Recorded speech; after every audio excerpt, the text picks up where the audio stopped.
Good morning everyone, ASMR के पूरे तेज quality circle में आप लोग का हार्दिक स्वागत है। हमारा टीम का गठन 6/9/2021 को हुआ था। अभी तक में हमने 6 प्रोजेक्ट कंप्लीट किए हैं। हमारी प्रोजेक्ट की शुरुआत 1/2/2023 को हुई और हमारी मीटिंग प्रत्येक शनिवार को 3:30 से 4:30 बजे के बीच होती है। अभी तक हमने कुल 13 मीटिंग अटेंड की है, जिसकी कुल एवरेज अटेंडेंस 98% है। आइए मैं आपको अपनी टीम से अवगत कराता हूँ। हमारे टीम के coordinator mister Anu Tyagi, facilitator Ankit Sachan है, leader myself Rajnish Kumar, member myself Bullet Kumar, member master Nitish, member myself Shailesh. हमारे मुख्य कस्टमर है Tata, Kia, Hyundai, Maruti Suzuki, Mahindra and Honda है। हमारे कंपनी का मुख्य product ORBM, IRBM, roof lamp और STI है। मैन्युफैक्चरिंग की बात करें तो हमारी कंपनी में मोल्डिंग, मेटलाइजिंग और वाइब्रेशन वेल्डिंग जैसे मशीनें उपलब्ध है। हमारी कंपनी में ORBM, IRBM और STI बनाई जाती है। हमारी कंपनी को कुछ बहुमुखी अवार्ड और सर्टिफिकेट प्राप्त हुई है, जिसमें महिंद्रा एंड महिंद्रा से बेस्ट सप्लायर अवार्ड, QCFI से गोल्डन अवार्ड। सर्टिफिकेट का बात करें तो IFF 16949, ISO 14001, ISO 45001 है। शॉप फ्लोर पे आ रही सभी समस्याओं को हमारी टीम ने एकत्रित किया तो हमारे सामने 52 प्रॉब्लम निकल कर सामने आई, जिसमें हमने ABC कैटेगरी में विभाजित किया। A में 36, B में 16, C में 0 प्रॉब्लम निकल कर सामने आई। एक कैटेगरी का सारी समस्या को हमने प्रेटो चार्ट बनाया तो BSTI मेरिट मैच की समस्या ज्यादा मिली, तो हमारी टीम ने इस पे काम करने का निर्णय लिया। किसी भी कार्य को पूरा करने के लिए हमें एक प्लान की जरूरत होती है, तो हमारी टीम ने फरवरी के फर्स्ट वीक में की।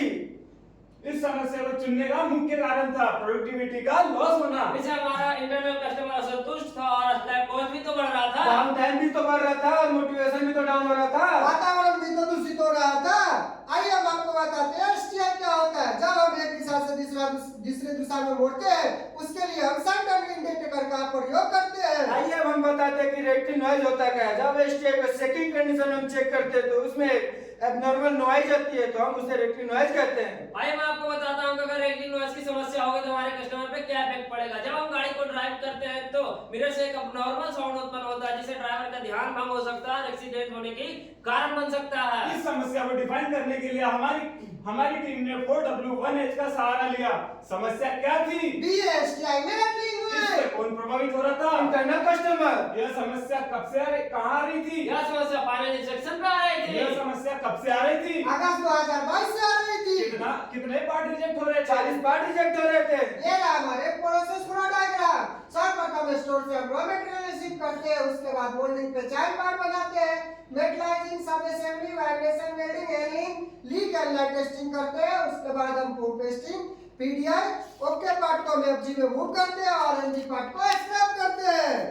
प्रॉब्लम को एनालाइज करने के लिए मॉथ वाइज PPM और मॉडल वाइज PPM ट्रेंड देखा तो BA में सबसे ज्यादा PPM ट्रेंड मिला।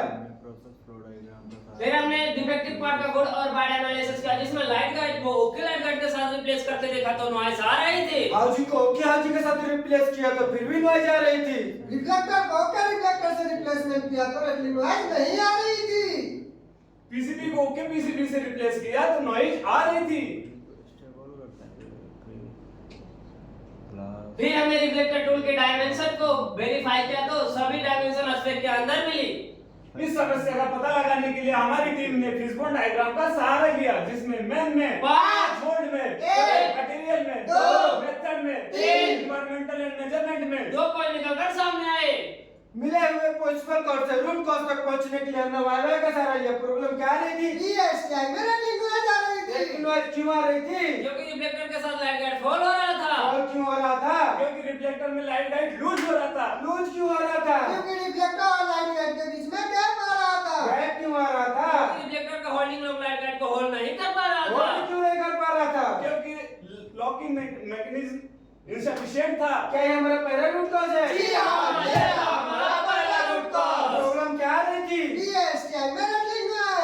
लेकिन नॉइज क्यों आ रही थी? क्योंकि रिफ्लेक्टर के साथ लाइट गाइड फॉल हो रहा था। और क्यों हो रहा था? क्योंकि एसोसिएट रेटिंग नॉइज को डिटेक्ट नहीं कर पा रहा था। ये क्यों नहीं कर पा रहा था? क्योंकि एसोसिएट इंफेक्शन के द्वारा डिफेक्ट को स्किप कर रहा था। स्किप क्यों कर रहा था? क्योंकि वो ओनली विजुअल इंस्पेक्शन कर रहा था। हमने विजुअल इंस्पेक्शन क्यों कर रहा था? क्योंकि उसके पास दूसरा इंस्पेक्शन मेथड नहीं था। क्या ये हमारा दूसरा रूट कॉज है? जी हाँ, ये हमारा दूसरा रूट कॉज। आइए हम आपको बताते हैं कि जब हम ओके और डायमेंशन चेक किया तो एलजी पार्ट में एलजी मिला, तो पॉइंट नंबर 1 और पॉइंट नंबर 2 में हमें लोअर साइड में मिला और पॉइंट नंबर 5 में हायर साइड में मिला। फिर हमने रिफ्लेक्टर की लॉक को 1 mm बढ़ा के मॉकअप ट्रायल लिया तो एक्स डायरेक्शन में प्ले खत्म हो गया था, लेकिन वाई डायरेक्शन में प्ले आ रहा था। रिफ्लेक्टर और लाइट गाइड की डायमेंशन को 0.1 mm रिड्यूस करके हमने मॉकअप ट्राई लिया तो जो बाई डायरेक्शन में प्ले हो रहा था वो खत्म हो गया था।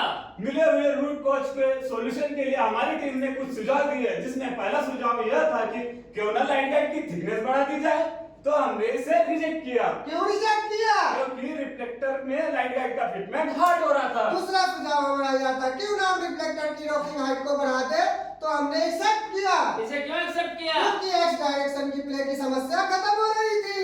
तीसरा सुझाव हमारा ये था कि क्यों ना हम लेंस में पिप ऐड कर दे, तो इसे हमने रिजेक्ट किया। क्यों रिजेक्ट किया? क्योंकि इसे वेल्डिंग के बाद डस्ट इंक्रीज हो रहा था। आइए अब हम चौथा सुझाव का और बताते हैं। रिफ्लेक्टर और लाइट गाइड के होल्डिंग के डायमेंशन को कम कर दे, इसे हमने एक्सेप्ट किया। एक्सेप्ट क्यों किया? क्योंकि वाई डायरेक्शन में जो प्ले आ रहा था वो खत्म हो जा रहा था। मिले हुए दूसरे रूट की कॉज की सॉल्यूशन तक पहुंचने के लिए हमने अपने टीम से सुझाव दिया, जिसमें हमारा सुझाव ये था कि क्यों ना हम वाइब्रेशन बेल्डिंग के बाद 100% सेकिंग इंस्पेक्शन स्टार्ट करें, तो इसे हमने रिजेक्ट किया। क्यों रिजेक्ट किया? क्योंकि इसे हमारा स्क्रैप कॉस्ट बढ़ रहा था। दूसरा सुझाव ये था कि हमारा क्यों ना हम सब असेंबल पे ही पार्ट को सेटिंग करके चेक कर ले, तो इसे हमने एक्सेप्ट किया। क्यों एक्सेप्ट किया? क्योंकि हमें डिफेक्ट डायरेक्टली मैच वहां पे डिटेक्ट हो जा रहा था। फिर हमने 15 सैंपल पार्ट बनाए, जिसे हमने 100% शेकिंग करके चेक किया, सारे पार्ट ओके मिले। मिले हुए रूट कॉज के सॉल्यूशन के काउंटर एक्शन प्लान के पॉजिटिव और नेगेटिव इफेक्ट को हमने चेक किया और ये स्टेटस को हमने एक्सेप्ट किया। आने वाली बाधा का पूर्व अनुमान लगाकर हमने अपना proposal production quality engineering maintenance और पीई डिपार्टमेंट के समक्ष रखा तो उन्हें कोई अवरोध नहीं मिला। Try information and check performance के द्वारा हमने फोटो का सहारा लिया। क्या किया? रिफ्लेक्टर की लॉक को हाइट को बढ़ाया। कहाँ कब किया? 24/4/2023 को किया। कहाँ किया? हाउल में किया। कैसे किया? कौन किया? टूलिंग टीम ने। कैसे किया? Hyper suggested by QC team ने। कितना खर्चा आया? 5000। देख रहे हैं जैसे कि बिफोर में आपने लॉकिंग मेजरमेंट को इंसिपिएंट था, बाद में हमने उसके 0.1 mm थिकनेस को इंक्रीज किया तो लॉकिंग हाइट मेंटेन हो गई थी। फिर हमने second trial information and check performance के दौरान हमारी टीम ने 4W2H का सहारा लिया। क्या किया? इसमें रिफ्लेक्टर की डायमेंशन को रिड्यूस किया। कब किया? 24/4/2023 को। कहाँ किया? इन हाउस में किया। किसने किया? टूलिंग टीम ने। कैसे किया? Hyper suggested by QC team ने। कितना खर्चा आया? 3000। जैसा कि आप चित्र में देख पा रहे हो, पहले हमारा लॉकिंग मैकेनिज्म इनसफिशिएंट था और फिर बाद में रिफ्लेक्टर लाइट गाइड की नॉच को रिड्यूस करके हमने वाइट डायरेक्शन में जो प्ले हो रहा था उसे खत्म किया। जैसे कि आप विजुअल में देख पा रहे हैं कि हम ऑनली पार्ट को इंफेक्शन कर रहे हैं, लेकिन हम आफ्टर में इंफेक्शन के साथ चेकिंग कंडीशन में पार्ट को चेक कर रहे हैं। रेगुलर इंप्लीमेंटेशन के दौरान जो हमारी प्रोडक्टिविटी 98 पॉइंट था वो बढ़कर 99.5 हो गया और जो हमारा पीपीएम बढ़ता घटता क्रम में दिख रहा था वो भी 0 हुआ। स्क्रैप कॉस्ट कम हुआ। सेफ्टी और मैन मेथड में भी एक्सीडेंट का समस्या कुछ नहीं मिली। और मोरल की बात करें तो कॉन्फिडेंस, हमारी टीम का कॉन्फिडेंस बढ़ा, इंटरनल नेटवर्क बढ़ा, टीम वर्क बढ़ी, एक्सपीरियंस बढ़ा। बिफोर क्वालिटी सर्कल में और ड्यूरिंग क्वालिटी सर्कल में हमारा पीपीएम घटते बढ़ते क्रम में दिख रहा है, लेकिन आफ्टर क्वालिटी सर्कल में हमने इसे मिलकर 0 किया है। जैसे फ्लो ऑफ रिव्यू में जैसे देख रहे हैं कि आपने कुछ डॉक्यूमेंट अपडेट किए जो कि इस प्रकार है। ये रहा हमारा एक्चुअल प्लान जो कि फरवरी की फर्स्ट वीक में हमने शुरू किया, अप्रैल के लास्ट वीक में खत्म किया। ये रहा हमारा इन्वेस्टमेंट का बात करें तो हमने 8000 इन्वेस्टमेंट किया और सेविंग का बात करें तो 72,000 किया। इंटेंजिबल बेनिफिट्स की बात करें तो हम लोगों का कॉन्सेप्ट कॉन्फिडेंस बढ़ा, नॉलेज में बढ़ोतरी हुई, प्रॉब्लम सॉल्विंग टेक्निक इंप्रूव हुआ, दूसरे डिपार्टमेंट के साथ मेल मिलाप बढ़ा। इस प्रोजेक्ट को कंप्लीट करने के लिए हमने कुछ टूल और टेक्निक का उपयोग किया जो कि इस प्रकार है, जैसे देख सकते हैं Pareto chart, bar chart, stratification, pie chart, horizontal diagram, PDCA, tree diagram, flow diagram, good bite analysis, line graph, brainstorming, why analysis, 4W2H। Our next project B8 STN Dust. Thank you to Thank you all to for- all watching and listening. Thank you Thank you. कौन बोलेगा? वही तो हो गया, thank you. कितना हो गया? 9 10 minute है हमारा कुछ